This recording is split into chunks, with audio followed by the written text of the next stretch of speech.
Hello friends, and welcome to Escaping the Mouse with your host, me, Breck Roll. Alright, day 3 of this week, and it was another one of those days. I was back on the line that I was on a couple days ago, the one that was up and down all day, and it was still up and down all day today. There were a whole bunch of problems, and I mean, it would run well for half hour, 45 minutes, sometimes an hour, and then there'd be some sort of problem. Sometimes they were real simple to fix. Other times I had to actually go get help. It was a little bit more complicated today though, because usually when I'm on one of these machines, I'm paired up with somebody that kind of understands the machine a little bit better than I do, so that when something goes wrong, I can sometimes, I can just go to them and say, okay, how do we deal with this? And it only becomes complicated when when that person's off on a break or on lunch or something like that. And even then, what I would only have to do is just go to the next line, which is the next room over, and get somebody over there to help me. Well, today I got paired up with somebody who's nearly as inexperienced as I was. I've been with the company for 2 months. I got paired up with somebody today who's been with the company for 3 months. Now, she knew a few things I didn't know, and I knew a few things she didn't know. So together we were able to get through some of the problems, but even then when we ran into problems, I just couldn't run to the next line because it turned out that the lines on both sides of me were down today.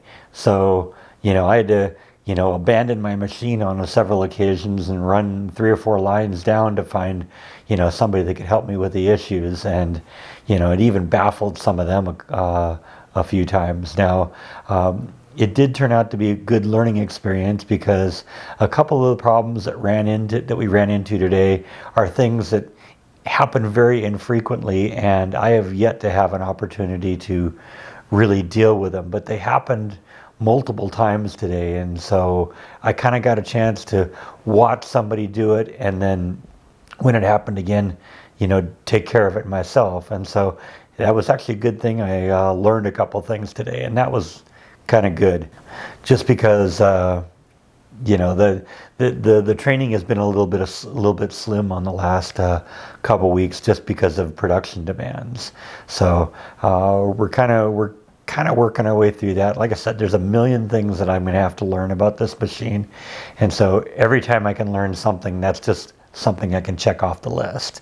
So you know what, it was a kind of a frustrating day, but I did learn a few things, and so that's always a good thing. Also, that person I told you that I was paired up with today, she's actually from another shift, and they've been kind of bringing in people from other shifts to kind of help fill in with the production loads. Well, because of the fact that she's from another shift, they only had her working for a part day today. She actually left at 5 o'clock today rather than staying till 7:30 like I did. And apparently she had cleared that with management, but I don't know, I guess management forgot or something like that, because all of a sudden they find out, hey, I'm alone in the room, and it's like, oh, what happened to the other person? It's like, oh, she went home at 5. It's like, oh yeah, that's right.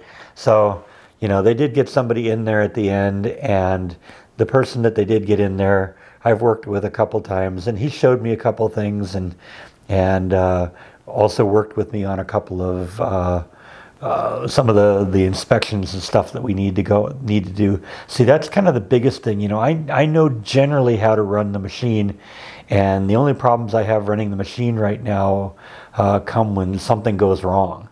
And there's some things that just happen that go wrong all the time, and so you learn how to deal with that. But today, like I said, it was some unusual things that went wrong, and it went wrong over and over and over again. So I was able to learn that. But a lot of what I don't know right now has to do with documentation and quality assurance and product checks and all that kind of stuff. And I know a lot of that stuff happens, but I don't really understand the process, because I've only kind of been given a superficial overview on how all that stuff works. But this guy that came in this afternoon, he showed me a couple of the key things that I need to do. When we finish a pallet of product, we have to go in and do a special inspection just to make sure, that the product quality is staying consistent through the entire run. And I've seen that done a number of times, but I've never actually gotten the chance to do it. And this guy actually sat down with me today, and even though there were only two of us in the room, he would show me things, and then once he got to the point where I kind of knew, saw what I had to do, he said, okay, you finished it up, and then he ran the machine, which enabled me to just kind of focus on doing this inspection. So that was a good thing. It was a productive day, but it was also a tiring day. So I am glad it's over. I'm probably going to go to bed early tonight because I am exhausted tonight. Other than that, there is one more thing I want to discuss. A couple days ago, I posted a video discussing that FitBit device I had. And I just wanted to kind of comment on some of the comments. There were a couple of people that commented that were leery about the idea of the company having a device that would allow them to track me wherever I am. I don't really see that as a big issue, and I don't see it as a big issue for two reasons. Number one, I don't wear the thing anywhere except at work. And while I'm on the job, if they want to track me around the building, you know what? I don't care. The only I'm being paid by them, so if they want to follow my steps everywhere to know where I am at any given moment, you know what? That's their right. I don't have a problem with that. I take the thing off when I get home, and it's just sitting on the kitchen counter in there. So, you know what? They aren't going to be able to track me that much. I'm not really worried about it. Yeah, okay, they know the device is sitting on my kitchen counter right now, but I don't take it with me when I go out and run errands or when I go out and do anything. The only time I'm really wearing it is, if I am at work, just kind of tracking what's going on during the day. By the way, 16,000 steps today, which, like I said, I don't believe that number, but whatever. That's a new record for me, and apparently they pay me for the number of steps I get. So, you know what? If they're overestimating how many steps I get, that's just more money I get. So, no complaint there.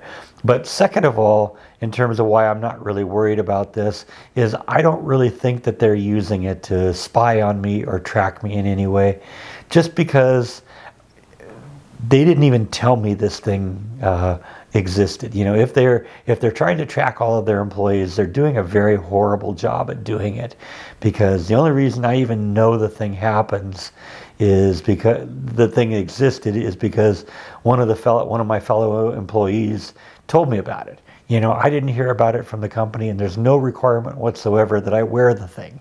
So, are they tracking me?